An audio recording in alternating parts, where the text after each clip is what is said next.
पाकिस्तान से जंग में तारीखी शिकस्त के बाद भारत की डिप्लोमेटिक आइसोलेशन या सिफारती तन्हाई बढ़ती जा रही है। ये सिर्फ मैं नहीं कह रहा। आप इंडिया से आने वाले वीलॉग्स देखें, मिलिट्री लीडरशिप के स्टेटमेंट्स देखें, ऑपोजिशन के स्टेटमेंट्स देखें, ये बात हर जानिब इस वक्त भारत में सुनाई दे रही है। इंडिया की आइसोलेशन, डिप्लोमेटिक आइसोलेशन बढ़ती चली जा रही है। इंडिया की मिलिट्री लीडरशिप पर भारत के चारों तरफ अपने दुश्मन मुल्कों और पाकिस्तान के हामी मुल्कों का एक खौफ सा सवार है। इंडिया के chief of defence staff general Anil Chauhan Pakistan, China और बांग्लादेश के ब्रादराना ताल्लुकात को भारत के लिए अब एक चैलेंज करार दे चुके हैं। एक तकरीर से खिताब में उन्होंने पाकिस्तान, चाइना और बांग्लादेश की गुर्बत को इंडिया के लिए सिक्योरिटी रिस्क कह दिया है और ये इमेज कायम करने बात ये कि लोग बोलते हैं पाकिस्तान में आर्मी रूल करती है, तो अब ये पॉलिटिकल बयान इनका क्यों सीडीएस बोल रहा है भाई? इनका क्यों आर्मी चीफ ये आके बात बोल रहा है? पाकिस्तान में तो आप लोग ये ब्लेम कर देते हो ना कि यहाँ पे आर्मी क्यों ऐसे बयान दे रही है, पॉलिटिकल पार्टी को क्यों नहीं बुलाया या शहबाज शरीफ को क्यों नहीं डोनाल्ड ट्रंप ने बुलाया। अब ये बयान मतलब आइसोलेशन वाला बयान ये पॉलिटिकल बयान था, ये पॉलिटिकल पार्टी बीजेपी ने देना था। ये आर्मी वाला क्यों दे रहा है? क्योंकि आर्मी वाले ने देख लिया कि ये तो अपनी लाशें भी नहीं मान रहे, तो अब इनको क्लियर बता देगा अगर अब जंग की कहीं करी तो अब तुम लोग को जूते 3 फ्रंट से पड़ने वाले भाई, 3 फ्रंट से। चौथा फ्रंट तो मणिपुर वाला मैं उसको हाफ फ्रंट मानूंगा। की कोशिश की कि इंडिया को 3 महाजों से खतरा है। Possible convergence of interest we can talk about between China, Pakistan and Bangladesh may have security implications for regional. यार मुझे कोई हिंदू या लंड भग अंडवा कोई मेरे को एक बात बताए कि ये इतना सा छोटा पे बड़ा धमाका, इतना सा बंदा आर्मी में कैसे जा सकता है? स्टेज पे पूरा नहीं आ रहा, बताओ माइक जो है वो उसके नाक पे टच हो रहा है। इतनी छोटी हाइट वाला कैसे आर्मी में चला गया? पहले तो इस पे इंक्वायरी बैठनी चाहिए कि ये कौन से क्राइटेरिया पे आर्मी में आ गया ये बंदा। And security dynamics.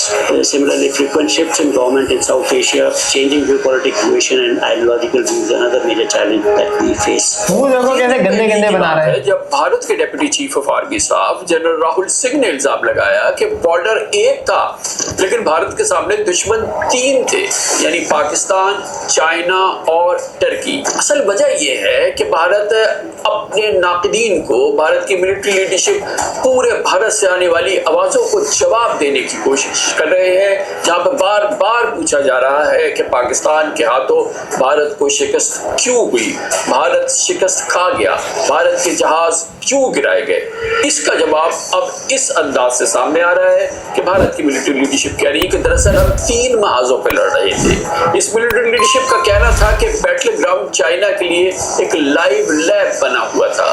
बकौल जनरल राहुल सिंह, ये राहुल सिंह ने ये टोपी बनाई है, ये है तो वही संगी वही अपना मेरे को लग रहा है गाय का दूध पीने वाला भाई। बात ये 3 हो 4 हो, पाकिस्तान और इंडिया बैटल ग्राउंड थे, सही है, कोई आपके लिए दूसरा फ्रंट नहीं खुला हुआ था। ये पाकिस्तान ये इंडिया दोनों को पता है कि किधर किधर मारना है।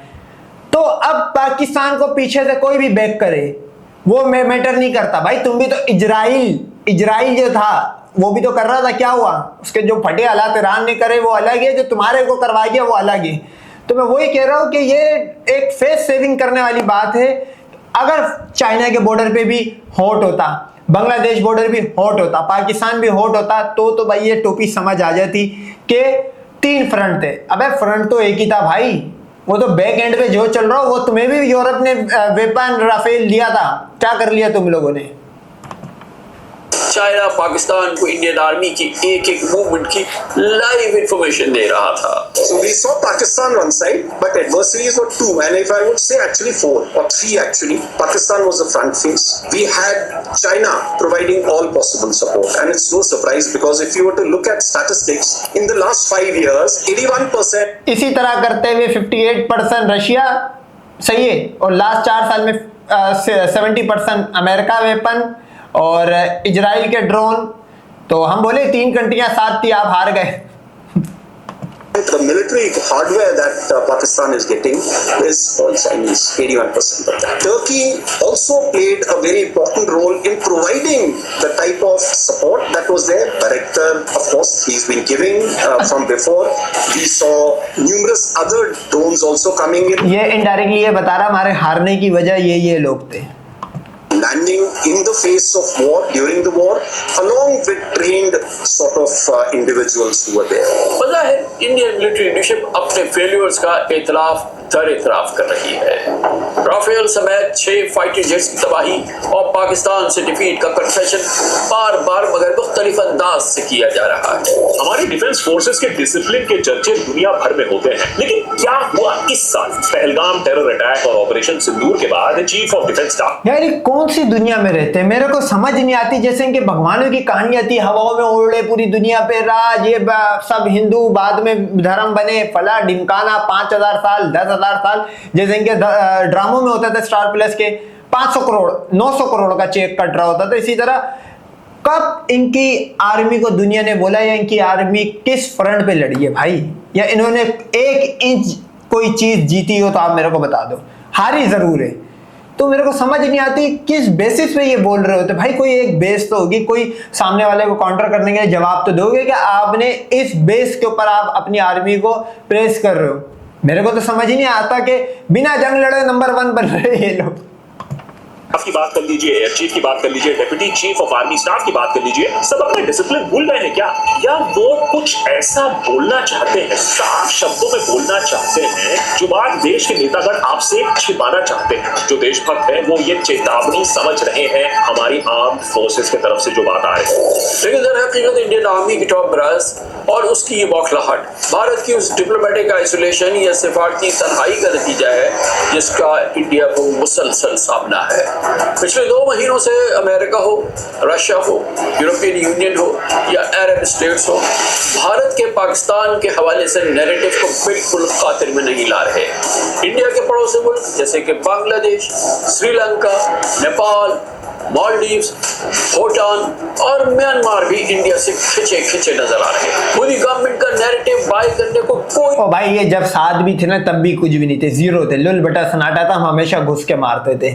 अब ये अलग भी हो गए तो भी कोई फर्क नहीं पड़ता, ना इंडिया को इस चीज का कोई फर्क पड़ रहा है, ये अलग हो रहे तैयार नहीं। जबकि पहलगाम एपिसोड से लेके पाक भारत मतभेद तक पूरी दुनिया पाकिस्तान की डिफेंस और डिप्लोमेटिक स्ट्रेटजी की कायल हो रही है। बांग्लादेश की इंटरिम गवर्नमेंट के head Mohammad Yunus Xi Jinping से मिल रहे हैं। जब से बांग्लादेश का जन्म हुआ था हमेशा से ये देश इंडिया का एक स्ट्रॉन्ग एलाय रहा था, लेकिन अब ये भी नहीं रहा। स्टेट रन चाइनीज कंपनी को खंबन टोटा। अच्छा अब बीबीसी कोट कर रही है ध्रुव राठी, और जब सिंदूर वाली वीडियो बनाई थी सारा गोदी सेटअप, तो ये भी एक है लंड भक्ति।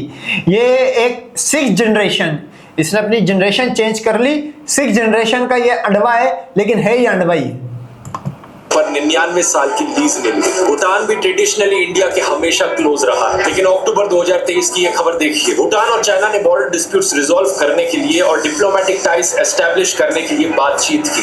नेपाल को हमेशा से इंडिया के भाई की तरह देखा जाता रहा है, लेकिन अब नेपाल के prime minister KP Sharma Oli Beijing चले गए। मालदीव्स ने चाइना और टर्की के साथ ट्रेड समझौते किए जिन्हें इंडिया ने रेड फ्लैग किया। नेपाल का इंडिया का साथ देना और ना देना ऐसे ही है कि इंडियन एयरफोर्स में इंडिया में इंडियन आर्मी में इंडिया की एयरफोर्स का होना ना होना एक ही, ना उड़ते और ना कुछ करते, तो वही नेपाल साथ दे ना दे डजंट मैटर, जीरो है नेपाल। हिस्टोरिकली ईरान के भारत के साथ अच्छे टाइज रहे हैं, लेकिन अब ईरान के foreign minister doctor Abbas Bharat तो आए, लेकिन उससे पहले पाकिस्तान गए। सऊदी अरब के फॉरेन मिनिस्टर आदिल अल जुबैर पहले इंडिया आए, लेकिन अगले ही दिन पाकिस्तान चले गए। मोदी सरकार के अंडर एक ऐतिहासिक लेवल का फॉरेन पॉलिसी फेलियर यहाँ देखा जा रहा है। बात करते हैं साउथ एशिया में अपनी हेजमनी या बालादस्ती कायम करने की खाम ख्याली में मुब्तला भारत के पड़ोसी मुल्कों से ताल्लुकात अब किस डायरेक्शन में आगे बढ़ रहे हैं, भारतीय ताल्लुकात उसके अतराफ में किस तरह आगे बढ़ रहे हैं। सबसे पहले बात करते हैं बांग्लादेश की, जहाँ पिछले साल शेख हसीना वाजिद की हुकूमत का सूरज डूबा और भारत अपने कलीदी बहुत बड़े इत्तेहादी से महरूम हो गया।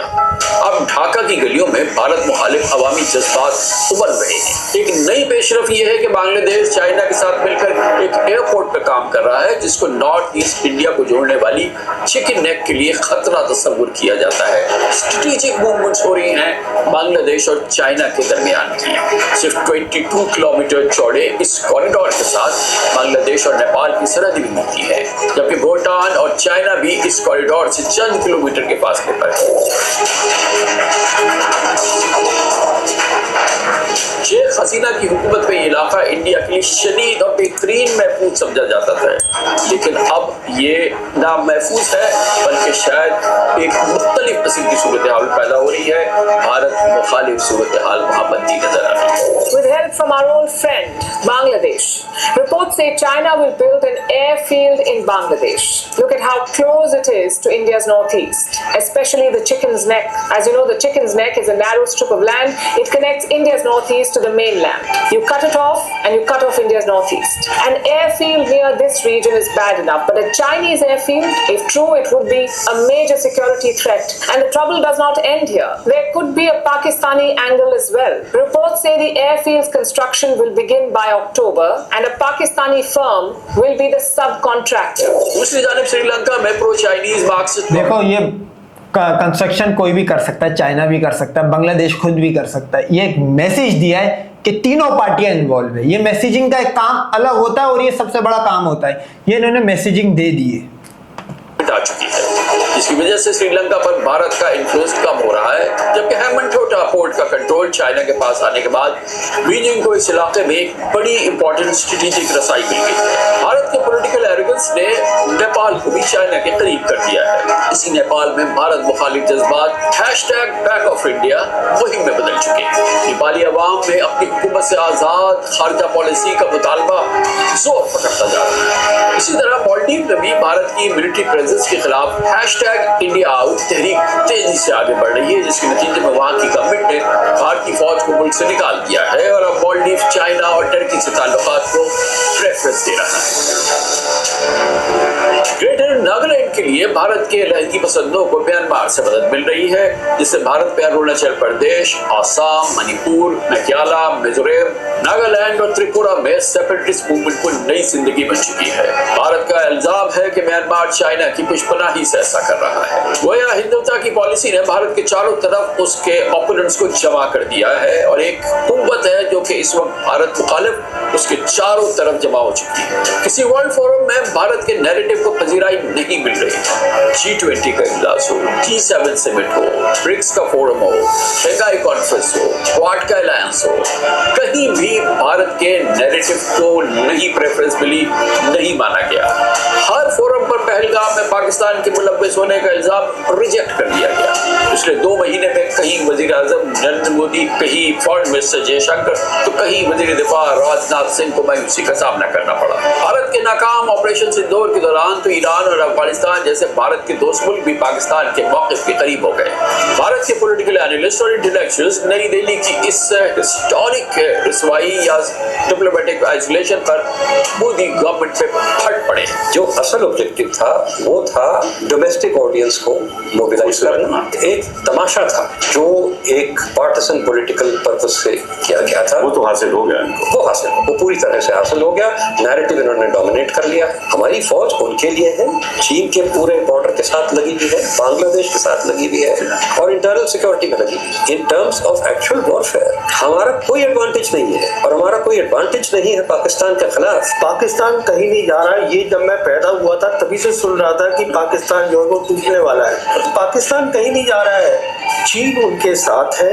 मेरे हिसाब से आज चीन साउथ एशिया पे छा गया है। इस्लामिक पार्टनर इसमें पाकिस्तान है। पाकिस्तान है जो कि अरब और मुस्लिम कंट्रीज के साथ बहुत कुछ कर सकता है। अगर खतरा है तो आपको खतरा है। बांग्लादेश हमारे साथ नहीं है, नेपाल हमारे साथ नहीं है। उसका रीजन ये है कि आज उनके पास ऑप्शन है। पाक भारत मई जंग के बाद भारत के पार्लियामेंटेरियंस और ऑफिशियल्स के 7 डेलीगेशंस ने दुनिया के 33 मुल्कों के दौरे किए, लेकिन कहीं भी एक जगह भी इंडियन नैरेटिव को तस्लीम नहीं किया गया। कहीं भी पहलगाम का जिम्मेदार पाकिस्तान को तस्लीम नहीं किया गया। इंडिया की जानिब से यूनिलैटरली इंडस वाटर ट्रीटी को सस्पेंड करने की थ्रेट को भी दुनिया किसी सूरत नहीं मान रही, क्योंकि पहलगाम इंसिडेंट को तकरीबन 3 माह होने वाले हैं, लेकिन इंडिया दुनिया के सामने कोई सॉलिड एविडेंस पाकिस्तान की इन्वॉल्वमेंट का नहीं ला सका है। भारत के एग्रेसिव नैरेटिव के पस मंजर में अब पाक यूएस ताल्लुकात में एक नए और ठोस दौर का आगाज हो चुका है। प्रेसिडेंट ट्रंप पाकिस्तान के अवाम और लीडरशिप की तारीफ करते नहीं गिन सकते हम कि कितनी बार पाक भारत जंग के बाद उन्होंने पाकिस्तान की लीडरशिप की और पाकिस्तान की अवाम की तारीफ की। भारत तरदीद करता रहा, लेकिन प्रेसिडेंट ट्रंप हर रोज दोहराते रहे, बार बार कहते हैं, आज भी कहते हैं कि उन्होंने सीज फायर कराया। वो मसला कश्मीर में सालिसी के लिए तैयार है। उस वक्त तो पूरा भारतीय मीडिया सन्नाटे में आ गया जब प्रेसिडेंट ट्रंप ने फील्ड मार्शल आसिम मुनीर को व्हाइट हाउस बुलाया, कैबिनेट रूम में लंच कराया और 2 घंटे से ज्यादा तवील मीटिंग की। इससे पहले army chief general Asim Munir Tampa Florida में अमेरिकन सेंटकॉम के चीफ के मेहमान बने और फिर पाकिस्तान एयरफोर्स के chief air marshal Zaheer Babar Sidhu ने अमेरिका का एक और बहुत इंपॉर्टेंट दौरा किया जो फील्ड मार्शल आसिम मुनीर के बाद हुआ था। पाकिस्तान की मिलिट्री लीडरशिप के दौरे वाशिंगटन भारतीय मीडिया के आसाप पर सवार हो चुके हैं। भारत को एक बड़ी डिप्लोमेटिक एम्बैरेसमेंट का सामना उस वक्त करना पड़ा जब जून 2024 में यूनाइटेड नेशंस की जनरल असेंबली ने पाकिस्तान को सिक्योरिटी काउंसिल का गैर मुस्तकिल रुकन के तौर पर मुंतखब किया। ऐसा पहली बार नहीं हुआ था, लेकिन खास बात यह है कि 193 मेंबर्स में से 182 ने पाकिस्तान को वोट दिया। सिर्फ 11 वोट थे जो पाकिस्तान को नहीं मिले। ये मोदी गवर्नमेंट को पूरी दुनिया का एक कलेक्टिव रिस्पॉन्स था और पाकिस्तान की एक कलेक्टिव हिमायत थी तो पूरी दुनिया की जानिब से यूनाइटेड नेशन में मिली।